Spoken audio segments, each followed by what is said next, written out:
Okay, guitar finishing. So I decided to go with natural ingredients. So I have my bags of flake shellac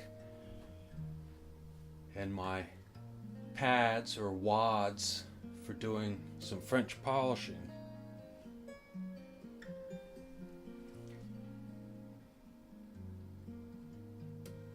So I put down one light layer, and then I'm going to sand over it and try to get everything smooth and even.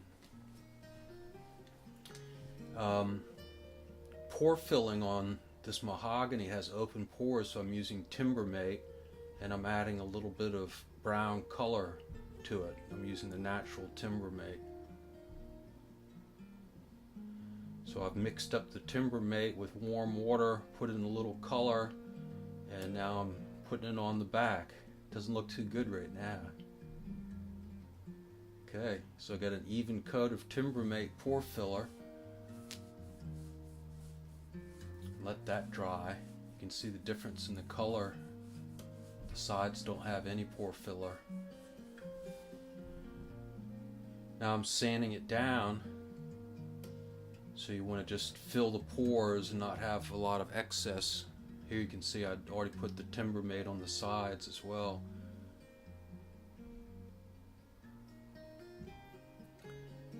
So now I've started putting on the True Oil.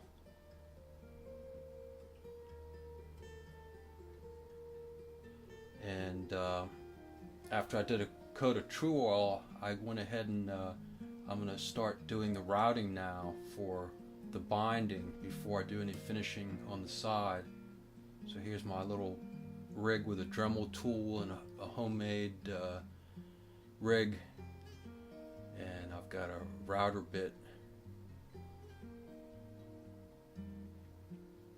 So the router bit has a little piece protruding there so that it won't cut but so deep into the body, so you can see the channel starting to be made here. I had to make a few runs to get the channel the way I want, the right depth and even.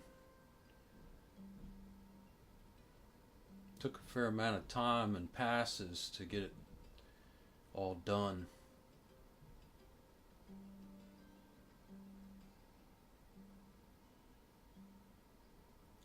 Just kind of checking the thickness, see if it's right, and I'm using cardboard fingernail files to file along the edge here, get the soundboard smooth. You can bend them and it's kind of easy to use.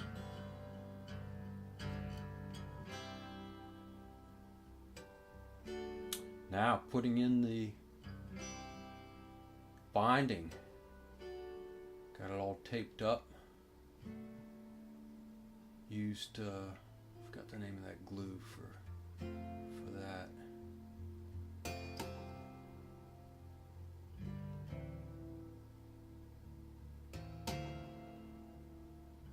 Now I'm starting to work on the neck.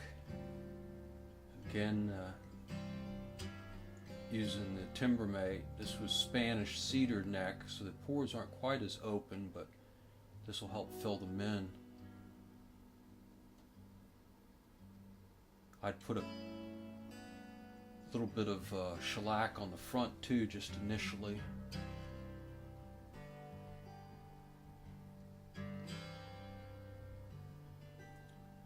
Putting some more Timbermate on. Starting the True Oil on the sides. Shines right up, really brings out the wood grain. It's pretty. Did the neck with True Oil.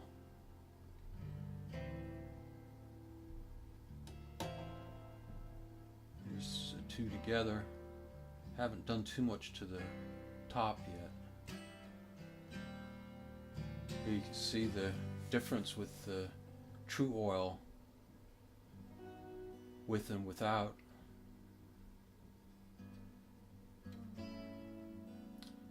Now I'm starting to carve the binding so that it's flush with the top, flush with the sides, so I use a little thumb plane and a scraper, also a little razor blade scraper.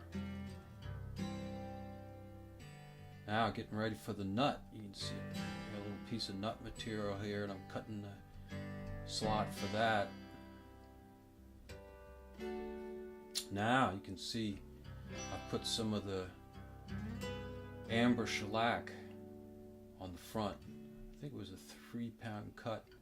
Just add denatured alcohol to your flakes and let it dissolve over for a day or two. So it's starting to get some nice color to it now. The rosette looks good with the amber. You can see my name tag inside. Starting to shine up some.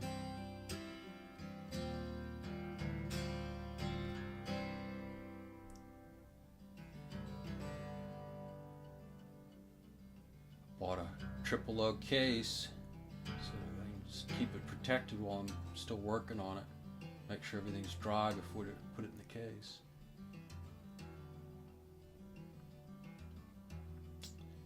Now, bolting the neck on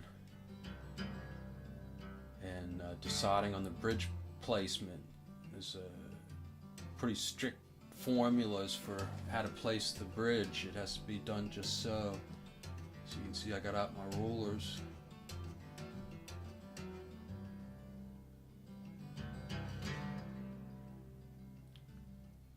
This is the mortise and tenon joint. The neck angle wasn't quite right, so I had to do a little trimming to get the neck angle so it was correct. With a chisel and some sandpaper. So I got that so it's kind of fitted in. You can see I've got the rough bone nut in its slot, and I've figured out exactly where the bridge needs to go, certain scale length and distance. It has to be centered on the fretboard, and there's 3 different key measurements you have to make, and it has to really be done precisely. So now I've got it masked out, and I'll remove the shellac, the French polish, from that area so I can glue the bridge securely to the top, to the spruce. So here I've started to remove the shellac. You can see the different color in the wood. Here's my bridge, getting it ready to put on and glue it on the top. Got my clamps, kind of figuring out exactly where everything needs to go. You also have to put cawls on here, little wood pieces to protect it. There's one underneath that I'd use double-sided tape it on the inside of the body under the bridge, and then I've got a piece here on the bridge itself so the clamps won't be pressing on the guitar directly. So here I've got my 3 clamps, the cawl, and I figured out my position and use the tight bond, clamp it down in place.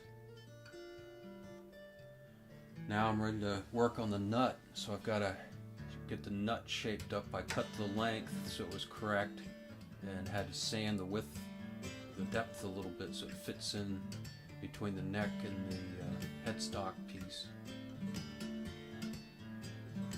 Now I'm going to shape the bone nut using a little belt sander. Try not to sand your fingers there. Now I'm off to the saddle. So bone saddle will go in the bridge. So I cut that to length. I've got my nut piece now shaped up pretty good, and I'm starting to put in my tuning machines, and I'll bolt those in place with the holes I'd already made and taper to the right fit. So I drill some little holes once I've got everything where they belong secured. and then I'll use some small screws to attach it in the back.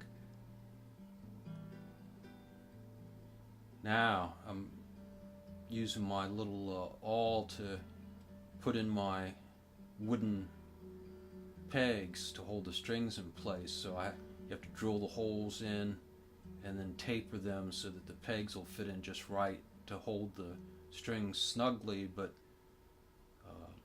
you want them to sit fairly flush and to be secure so they won't pop out. Back to the beginning of this part, so I'll be ready to move on to the next part now.